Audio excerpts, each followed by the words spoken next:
Ok, muy bien. Bueno, básicamente, pues, a ver, aquí hay un anuncio importante. Uno,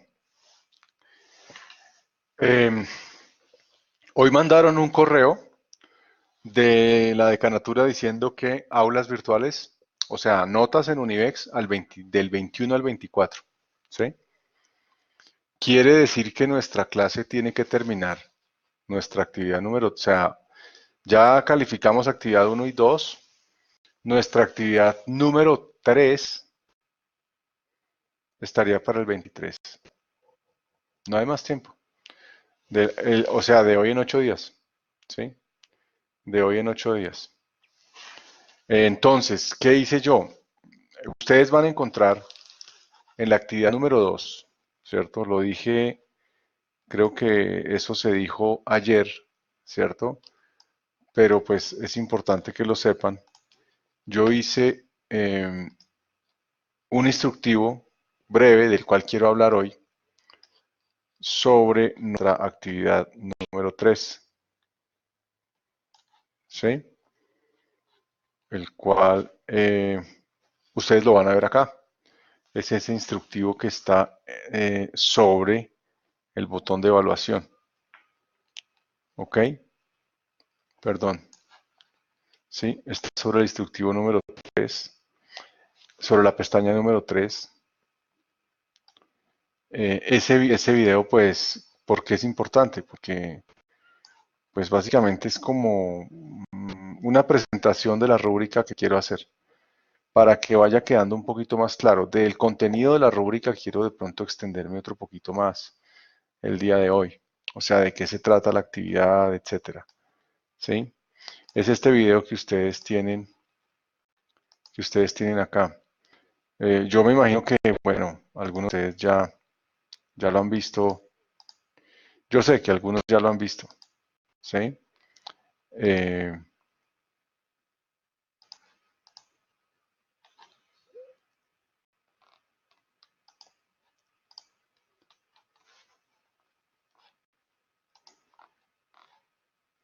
lo que pasa es que, pues, cuando uno lo explica, o sea, cuando uno explica de pronto el contenido de una actividad en una rúbrica, o sea, yo por lo general manejo esto, ¿no? Y pues es un esquema que funciona bastante bien. Así como los videos de bienvenida, como los videos de saludo, la rúbrica, la actividad. Tratar de que, o sea, la mayor cantidad de información se dé al tiempo para todos. Esa es básicamente la visión que yo tengo sobre la clase. Y aquí, obviamente, en la parte inferior, ¿cierto? En la parte inferior de la actividad, ustedes encuentran pues la rúbrica como tal para que también la bajen, la pueden descargar y la pueden ver. Y yo hablo sobre la rúbrica en este video, ¿cierto? Entonces, básicamente es el contenido que me interesa pues entregarles a todos sobre la explicación de cómo desarrollar la actividad número 3. ¿En qué consiste la actividad número 3? Yo quiero decirlo para ser un poquito, digamos, enfático y redundante un poco, ¿cierto? De lo que se trata la actividad. Voy a tratar de decir algo que no esté dicho ya en el video, para no repetirme yo mismo. Quiero decir que la rúbrica número 3 empieza por incorporar el concepto de qué es el benchmarking, ¿cierto? Y este es un ejemplo, desde luego un caso teórico básicamente, pero el benchmarking es una estructura diseñada para parametrizar las empresas o para parametrizar las industrias.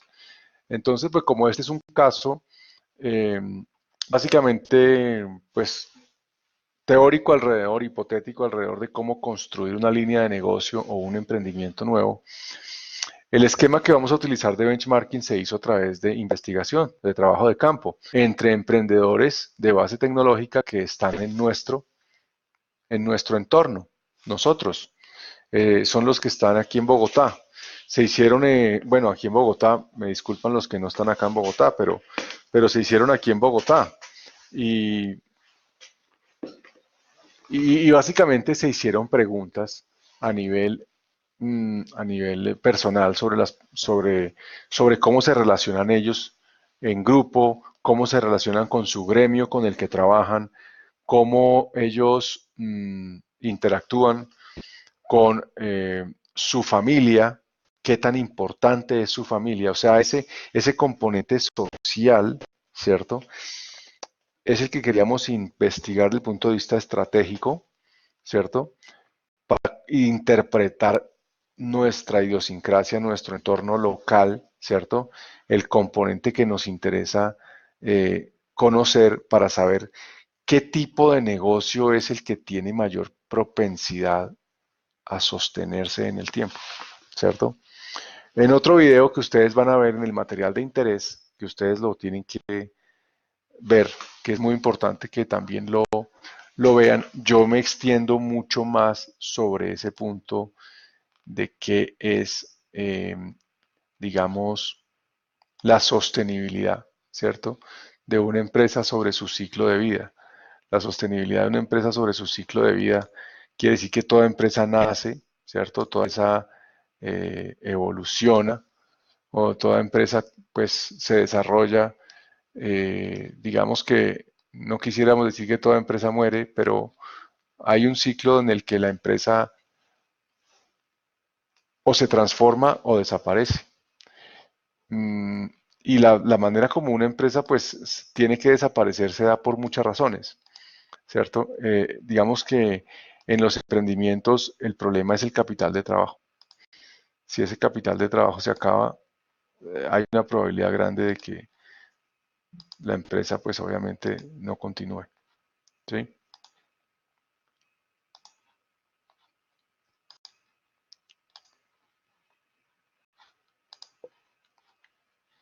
Ujú. Miremoslo acá.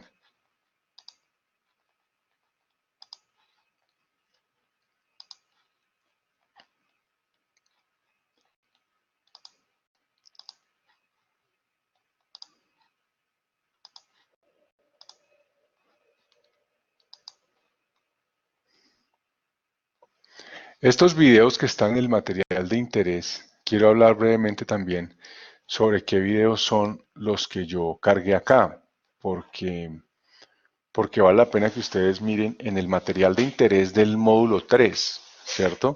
El material de interés del módulo 3 contiene varios videos. Uno, contiene el video que se hizo con el cual se desarrolló el caso de estudio, ¿cierto? Este caso de estudio, esto es también para mostrarles, quiero mostrarles cómo la investigación se puede hacer a distancia, cómo un programa, primera cosa que quiero decir, un programa educativo, ¿cierto?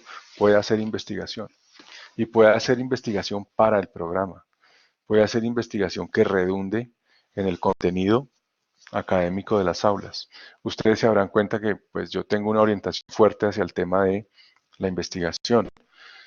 Yo tengo una línea activa de investigación que se llama Mercadeo Cuántico, de la cual hay un video, ese segundo video que está ahí, ¿cierto? Es la presentación de qué es mercadeo cuántico, o sea, para dónde queremos ir con mercadeo cuántico, cómo lo hemos evolucionado, ¿sí? Y mi clase de dirección estratégica, pues, o sea, esto es un proceso que me ha tomado años, ¿sí? Llegar a tener. Ustedes con solo el material que ustedes ven, pues ven que esto no es un aula que se montó ayer. Esto es un proceso que viene años de construcción, no solamente por el contenido del aula, sino por la producción del material de investigación que soporta las aulas que tenemos. O esta, digamos, mi aula en particular.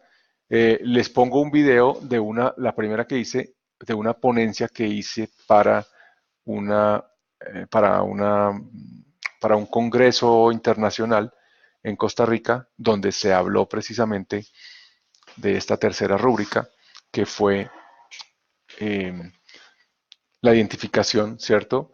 Digamos, del sujeto de estudio. El sujeto de estudio es la identificación de la racionalidad estratégica del emprendedor en Bogotá, ¿cierto? Entonces, esa era el componente que más me interesaba. Esa ponencia se extiende un poco más sobre el contenido que ustedes tienen y eso pues les abre un poco más el panorama de qué es lo que queremos desarrollar en el trabajo.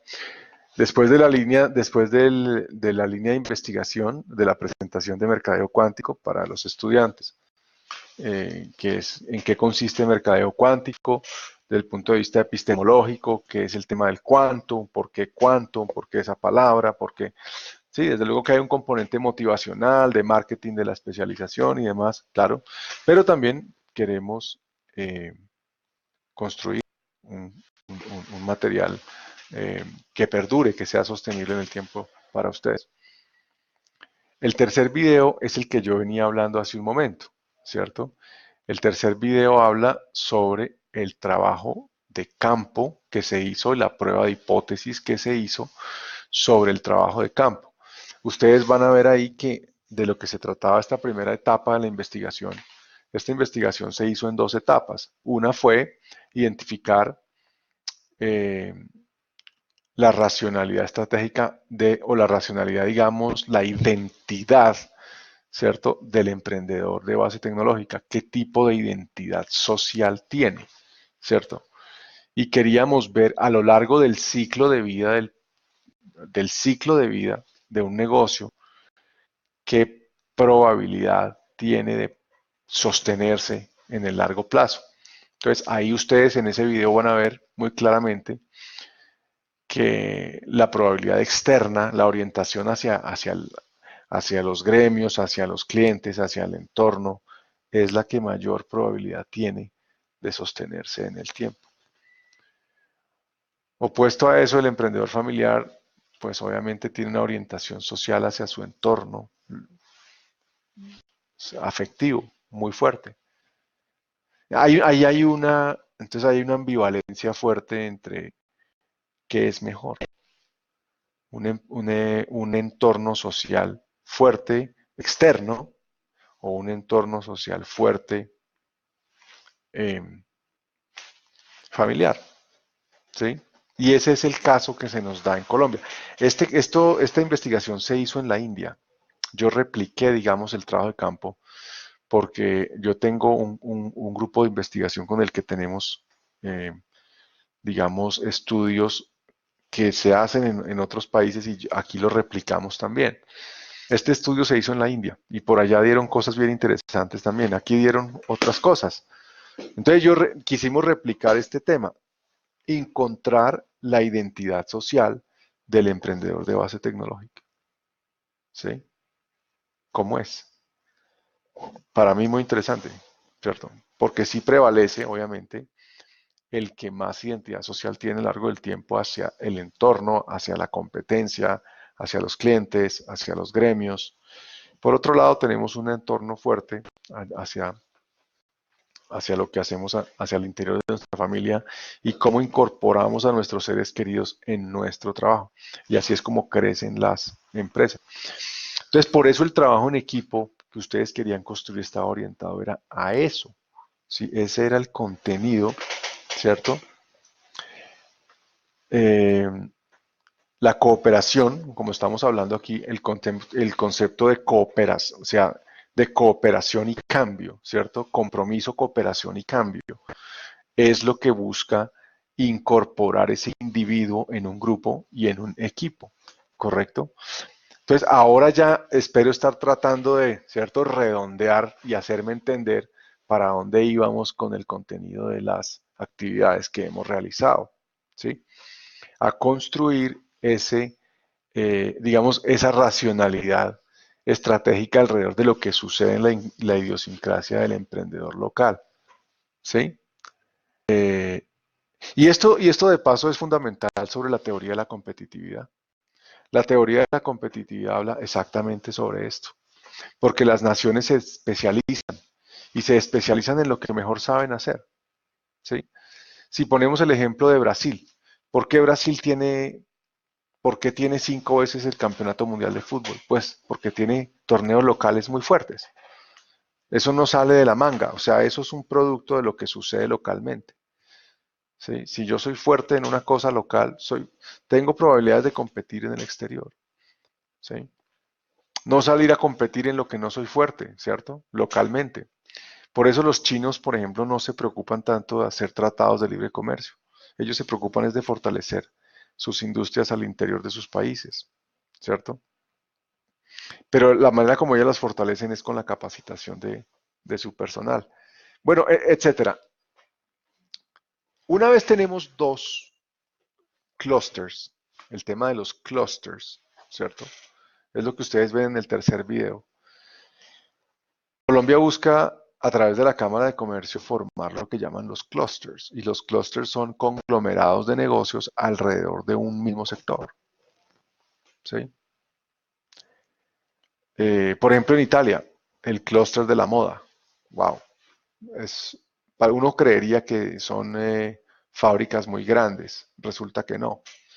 En Italia, por ejemplo, el clúster de la moda es una cosa increíble porque son microempresas de confecciones en toda Italia que están interconectadas como una red neuronal, como una red social, ¿cierto? Donde todos interactúan y el uno consigue una cosa, el otro consigue la otra, ¿sí? Es increíble. Y esos desfiles de moda increíbles que hacen en Italia, en Milán, etcétera, uno se imaginaría que son super fábricas de ropa y resulta que no. Son todos conglomerados de microempresas. Y ese es el concepto que hemos empezado a implementar acá, ¿sí? Eh,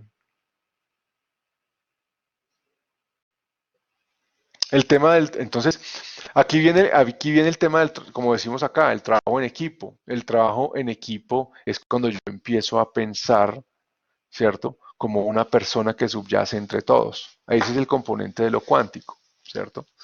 Entonces, ese es básicamente el entramado teórico sobre el cual ha girado el trabajo que hemos venido desarrollando, ¿sí?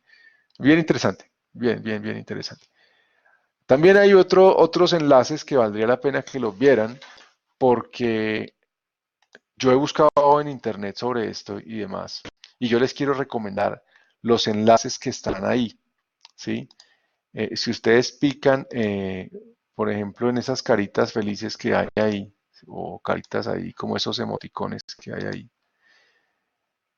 eh, ustedes van a encontrar unas páginas web que a mi modo de ser son bien importantes, ¿cierto? Porque, bueno, ustedes van a encontrar el Global Entrepreneur Monitor, que es básicamente el estándar de la industria a nivel global, qué está pasando con el emprendimiento a nivel global, ¿sí? Muy importante saberlo. Pueden mirar cómo se configura eso. Lean la introducción de esa página. Hay otro que me llama mucho la atención, es el observatorio. Esto es el observatorio de la economía de la complejidad. A mí me llama la atención porque eh, esto se hizo, este observatorio, que ustedes van a ver esas paginitas ahí en esas caritas, picando sobre esas caritas que puse, eso los va a llevar a unos enlaces. A ese enlace del observatorio lo hicieron unos estudiantes de MIT en los Estados Unidos, donde ellos quisieron incorporar el concepto de la teoría de la complejidad en el análisis de las industrias. O sea, cómo interpretar, ¿cierto? Cómo funciona una industria, cómo funciona un país alrededor de una configuración, digamos, compleja, ¿cierto? Y eso pues es fundamental, o sea, eso es una cosa extraña, porque supongamos que yo quiero ver cómo funciona, bueno, no sé, cómo funciona eh, Colombia, ¿cierto? Entonces Colombia funciona como una especie de red, una red, ¿cierto? Social de interdependencia, ¿cierto? Entre sectores. Por ejemplo, si yo quiero saber cómo funciona la economía colombiana, entonces aquí normalmente los análisis econométricos dicen, no, entonces, ¿cuánto se vendió en trigo? ¿Cuánto se vendió en agricultura en general? ¿Cuánto se vendió en industria ¿cierto? De automotriz, cuánto en industria petroquímica, cuánto crecieron los sectores. Pero no, el análisis que hace el Observatorio Económico de la Complejidad lo lleva a uno mucho más allá, ¿cierto? Porque lo lleva a uno a mirar la interdependencia entre sectores, ¿cierto? Entonces, cómo por ejemplo la producción de trigo influye con la producción de carros. Uno diría, pero ¿cómo? Porque hay una cercanía entre relaciones, entre empresas y entre individuos, ¿cierto? Y eso es lo que ellos están explorando alrededor de analizar la economía de los países, mirándolo desde ese punto de vista, ¿sí? Es una cosa bien interesante cómo construyen, digamos, es todavía digamos que no está terminado. Ellos inclusive lo dicen que este proyecto pues no está finalizado todavía. Eso es una arquitectura, ¿cierto? Que viene en desarrollo, ¿cierto? Cómo hacer eh, una interpretación, ¿cierto? Cómo hacer una interpretación del, del, del mundo más parecido a lo que es en la realidad y no a unas hojas de Excel donde nos explican cómo es la economía, ¿cierto? Sino donde yo pueda, digamos, analizar la economía como si fuera o como lo es, como un sistema vivo que recibe y da influencia de, de muchas otras cosas, ¿sí? Obviamente esa sería digamos, la primera observación que les haría alrededor de esa página web, que es fascinante. De pronto miren los videos que hay alrededor de eso, ¿sí? Porque muestra, por ejemplo, qué importa un país que exporta. Entonces, eso ha dado pie para que se interprete la teoría de la competitividad de otras formas, ¿cierto? Entonces ya estoy tratando de llegar de lo micro a lo macro y es decir, cómo la competitividad de las naciones se interpreta alrededor de la competitividad de las industrias, ¿cierto? Y es a través de la fortaleza de relaciones entre personas, entre gremios, entre industrias. Y esa configuración, si ustedes empiezan a navegar por esa página, ustedes van a encontrar la cantidad de redes, ¿cierto? Eh, que ellos tienen, ¿sí? Que ellos proponen para cómo interpretar la economía del mundo, ¿sí? Como si fuera una red neuronal, ¿sí? Bien interesante, tremendo, tremendo. Imagínense ustedes la implicación que eso tiene desde el punto de vista estratégico, ¿sí? Y nadie dice que no lo puede usar, nadie dice que no lo podemos utilizar. No, eso está ahí para que, ¿sí? Se investigue, se produzca, se haga, ¿sí? Entonces, ¿cuál es la segunda parte del proyecto que yo vengo comentándoles a ustedes? Donde, donde ustedes están desarrollando eh, en el aula que tenemos. ¿Qué están ustedes desarrollando? La segunda parte del proyecto ya les habla de una red neuronal. Les habla de una red neuronal. Ya hablamos de los conglomerados o de los clusters, ¿cierto? La segunda parte del proyecto les habla de cómo esos clusters deberíamos mirarlos ahora como una red neuronal. ¿Y qué es una red neuronal? ¿Cierto? Eh, estas cosas a veces se quedan como ¿qué les digo yo? Como en lo teórico, pero nunca se lleva como a la práctica nada. Vamos a hacer en el mes de noviembre, al cual un seminario, un webinar que llamamos, porque yo trato o tratamos, ¿cierto?, de realizar actividades extracurriculares. O sea, nosotros nos encontramos en las aulas y con los docentes en las aulas, pero los estudiantes y entre estudiantes y nosotros también tenemos relaciones con el sector externo y queremos hacer un webinar donde vamos a traer ejecutivos que nos hablen sobre un tema y ustedes pueden participar ahí. Y esto va a hacerse, el tema que nos va a convocar va a ser la inteligencia artificial y la toma de decisiones. Ese es el webinar que vamos a hacer en el mes de noviembre. A lo mejor ustedes estén en clase conmigo para ese entonces, porque ustedes van a ver marketing conmigo. Van a ver marketing conmigo. Entonces, ahí de pronto nos vamos a encontrar y de pronto a lo largo de eso vamos a ver el webinar. Pero entonces, ¿qué hace la red neuronal? La red neuronal coge las preguntas de ese cuestionario que yo les hablé y toma las identidades sociales que surgieron a través del análisis de conglomerados que se hizo previamente en la primera etapa. Y la red neuronal lo que hace es un modelo, es como un algoritmo genético, un algoritmo como si fuera la mente de una persona, donde hace unos nodos o unas ponderaciones y evalúa, de acuerdo a las respuestas que obtiene, quién tiene la propensidad a ser o no ser de un o de otro esquema social, orientado a la familia, orientado hacia el entorno. ¿Sí?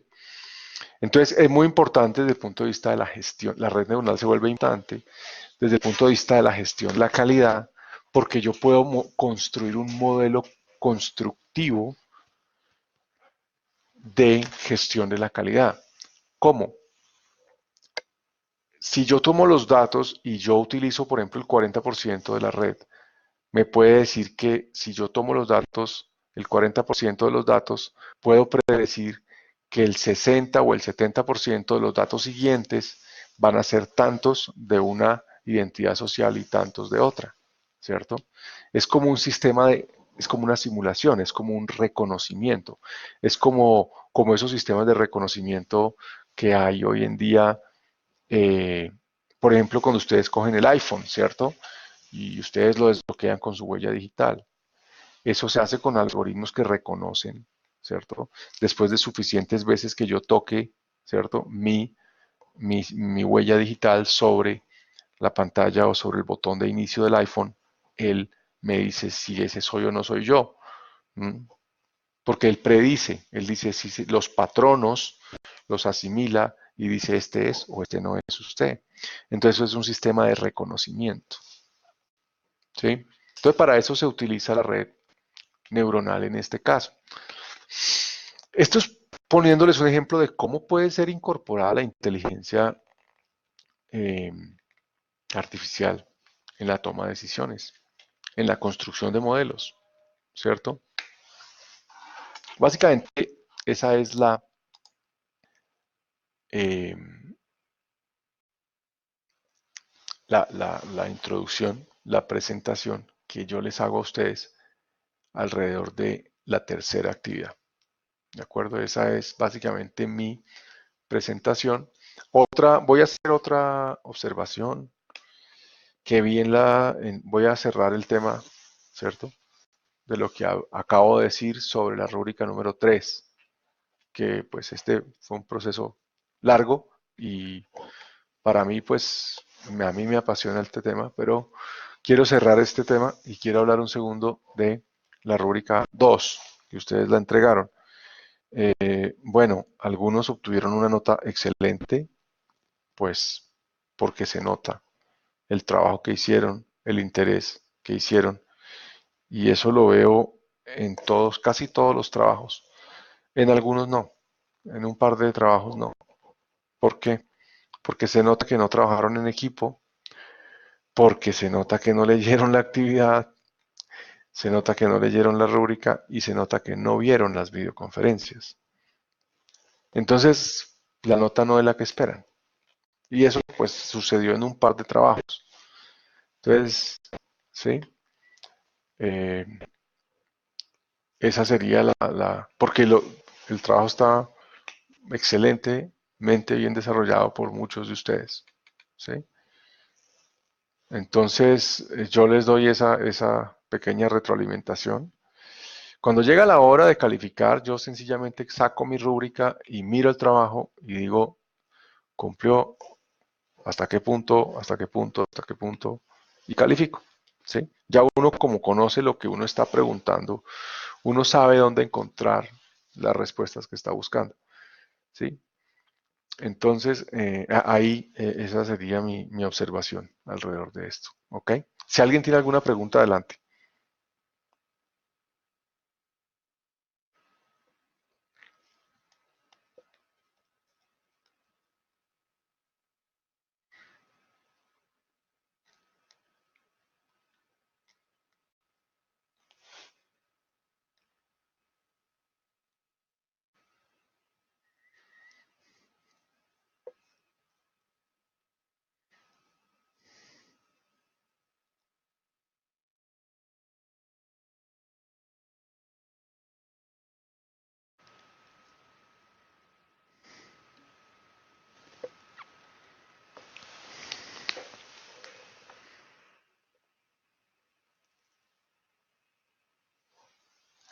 Bueno, aquí hay otro punto, ¿sí? Me preguntan sobre los aportes que se hicieron.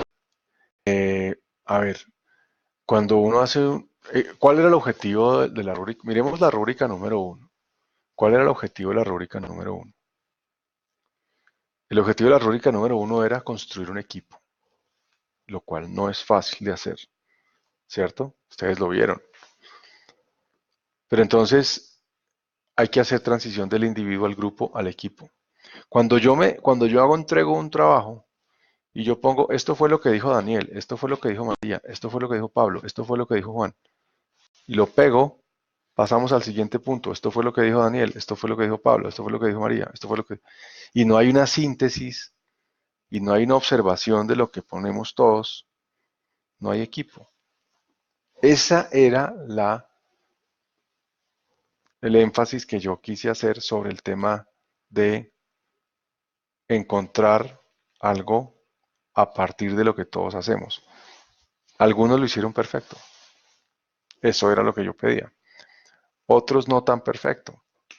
Otros les costó mucho trabajo porque seguían pensando como grupo y la idea era trascender a equipo, ¿sí? Entonces, en entrenamiento estratégico y en pensamiento estratégico grupal, digamos gerencial, hay que lograr el pensamiento en equipo. Y el pensamiento en equipo es cuando hay una persona superior a todos nosotros o diferente a todos nosotros y que es capaz de diferenciarse al hacer algo, ¿cierto? Porque hay cohesión. Cuando ustedes vean la rúbrica número 3, cuando ustedes hagan la lectura de la rúbrica número 3, hay un material súper importante donde les muestra el ciclo de vida, ¿cierto? El desarrollo, la diferenciación y al final viene el contraataque. El contraataque es el donde yo tengo que reaccionar, ¿cierto? Y ahí yo me bifurco, y eso lo dijo en el video. O yo me reinvento, o yo me transformo, o yo desaparezco. Ahora, ¿qué pasa? Que si a eso le agregamos una carga financiera bien grande en el negocio no subsiste. Agréguenle a un negocio los problemas de innovación, los problemas de diferenciación, los problemas de falta de cohesión, de equipo. Agréguenle a eso una carga financiera y el negocio desaparece. Entonces, ¿qué es lo que plantea la teoría de la competitividad alrededor de la diferenciación como ventaja competitiva? En que yo todo lo que yo haga debe hacerse buscando la diferenciación y hacer de esa diferenciación una ventaja competitiva progresiva en el tiempo, pero siempre liderando costos. Tiene que ser a bajo costo todo. O sea que la creatividad tiene que ser permanente. Ese es el salto cualitativo. Ese es el salto cuántico que se propone todo el tiempo buscar la organización. ¿Sí? De eso hay muchas cosas que se pueden hablar, hay mucha teoría y hay muchísimo material, ¿cierto? Pero el concepto fundamental es ese, ¿sí? Y eso era lo que yo, a donde yo quería que llegáramos al desarrollar la tercera actividad. Y algunos de los equipos lo van a lograr, lo van a lograr. No todos lo van a lograr, pero lo van a lograr algunos. de los equipos que creamos. Lo veo. Y quiero ver en la última rúbrica. Porque el resultado al final los que ganan son ustedes. ¿Sí? Si ustedes ven este proceso que emprendimos, lo aplican. De hecho, la investigación que está detrás de esto es real. Este trabajo de campo se hizo y el análisis se hizo, tal cual, con las cifras y el modelo. Entonces, ahí está para que ustedes lo, ¿cierto?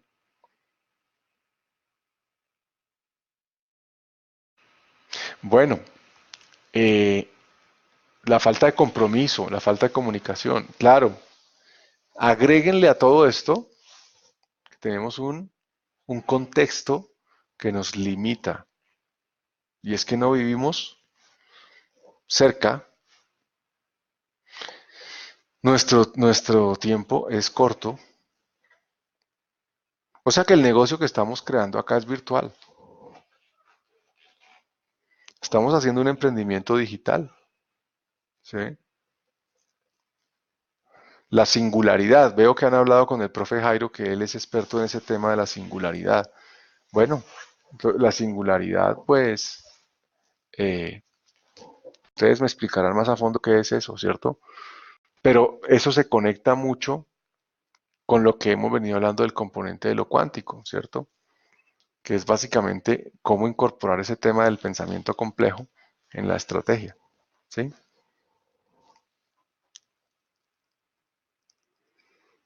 Entonces, a mí me gusta porque ustedes están articulando dos asignaturas que tienen mucho que ver, ¿cierto? Tienen mucho que ver, eh,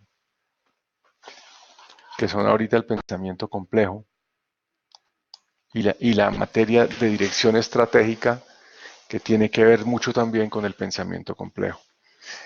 Sí, de hecho, la red neuronal es un algoritmo, digamos, ¿cómo le llaman? Anormal. O sea, no es un bloque de datos normales. Se utiliza con datos anormales. El análisis de conglomerados también.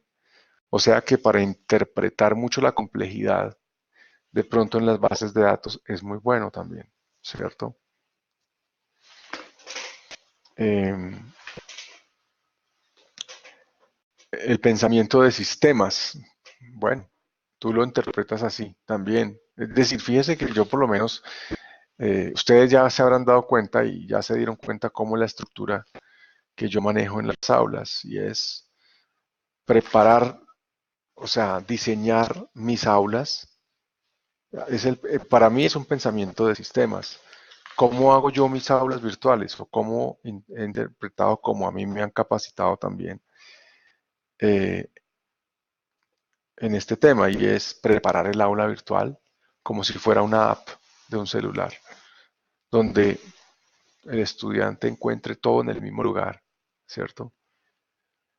Y después yo hablar de lo que hice en el aula virtual y compartir mi aula con ustedes, como si estuviéramos todos aprendiendo acá.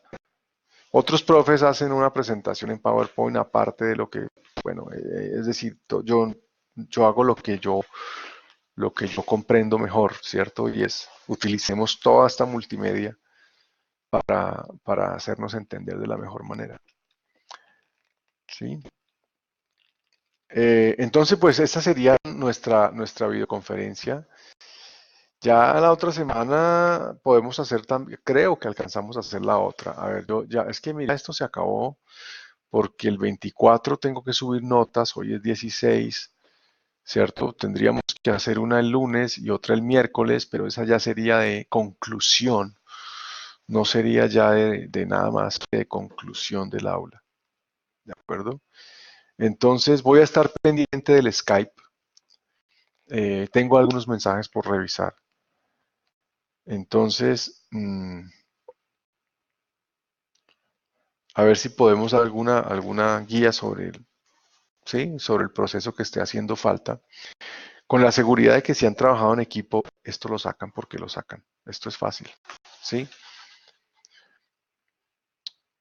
Porque es muy interesante porque cuando se trabaja en equipo todos entienden algo, una parte, o sea, Es muy interesante cuando se trabaja en equipo porque a todos les llega distinto el material, porque relacionan con su propia experiencia lo que reciben y todos lo interpretan de una manera distinta y cuando yo la plasmo en el foro, que el foro es el que ustedes pueden seguir trabajando, el foro de la actividad uno, ustedes lo pueden seguir trabajando.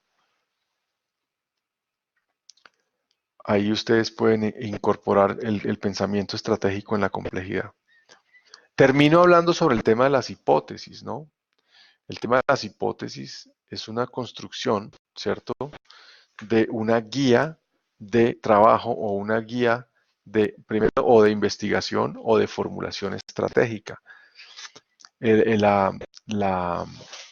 en la rúbrica ustedes van a leer un experimento que se hizo alrededor de unas personas que les pasaban unas imágenes eh, y les pasaban unas imágenes en una pantalla de video, pero esas imágenes estaban distorsionadas y se veían imágenes al 50% de su nitidez.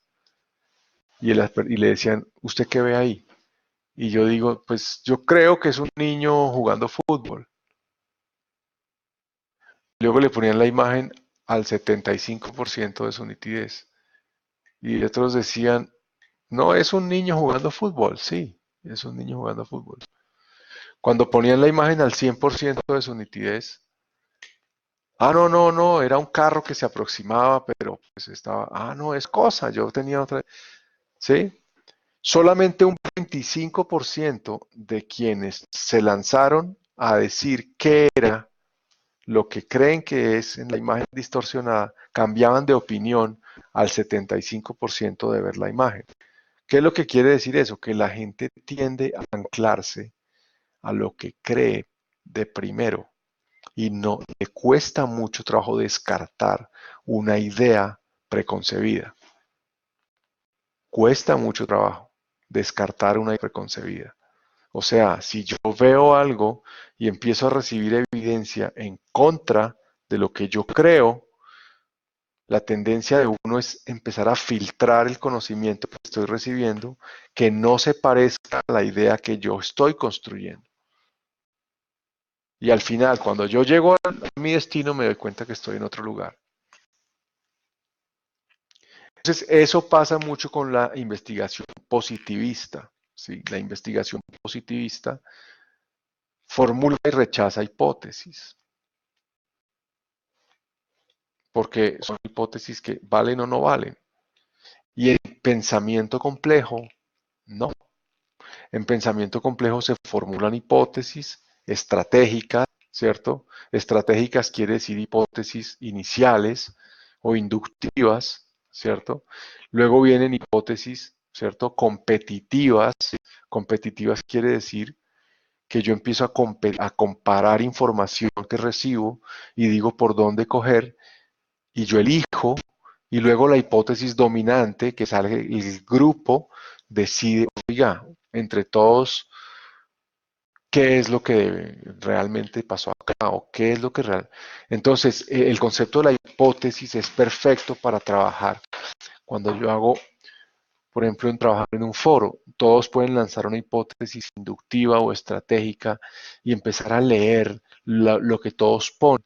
Y eso es una hipótesis competitiva y al final una hipótesis dominante es la que sintetiza el trabajo de todo el grupo.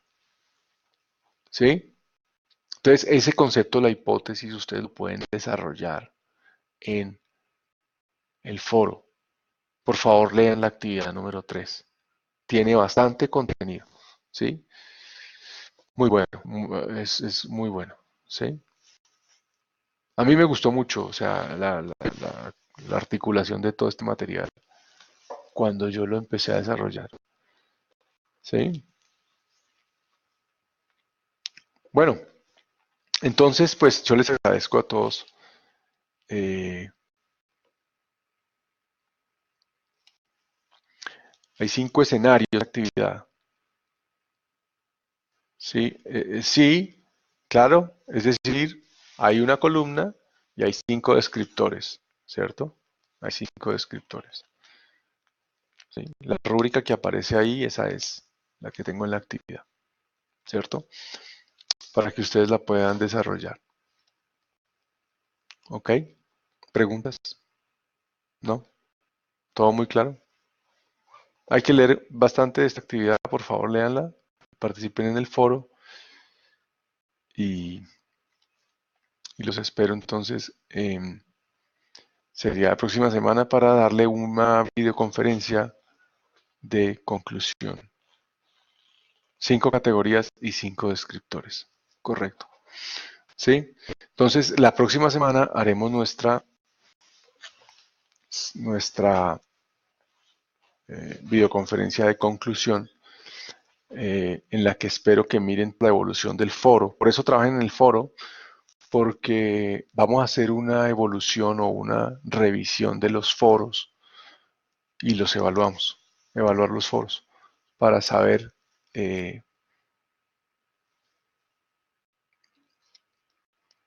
cómo, cómo, cómo cerramos nuestra asignatura. Y el cierre de esa asignatura lo hacen ustedes, ¿no? Por eso vamos a ver cómo podemos cerrar todo el contenido. Ok. El 24 se entregan notas, es decir, que la nota final netamente con talleres y foros. Toda. Hay que subir a Univex. Porque es que aquí ya no hay, o sea, ustedes el lunes están en clase ya. Ustedes el lunes están en clase. ¿Sí? El lunes 28 ustedes están en clase, en otra clase. Sí, entonces yo qué hago en subir notas, lo que tenga lo tengo que subir. Yo tengo todo organizado para que yo no sé si yo tenía para el 23, el 24 o el 20, no sé. Lo que hoy me mandaron un mensaje que me mandaron es que están abiertas las notas la próxima semana. Como quien dice, eh, la próxima semana entregamos, ¿cierto? Y no, yo foros no he calificado todavía, ¿ok? Yo foros no he calificado, eso lo vamos a mirar, ¿sí? Yo no he calificado foros, yo no he puesto nota de foros. Ahí estoy. Apenas ustedes terminemos todo, revisamos foros, todos los foros y calificamos todos los foros. ¿Sí? Eso es lo que vamos a hacer. ¿Correcto? Bueno, muchas gracias a todos. Yo estoy en Cajicá, está lejos.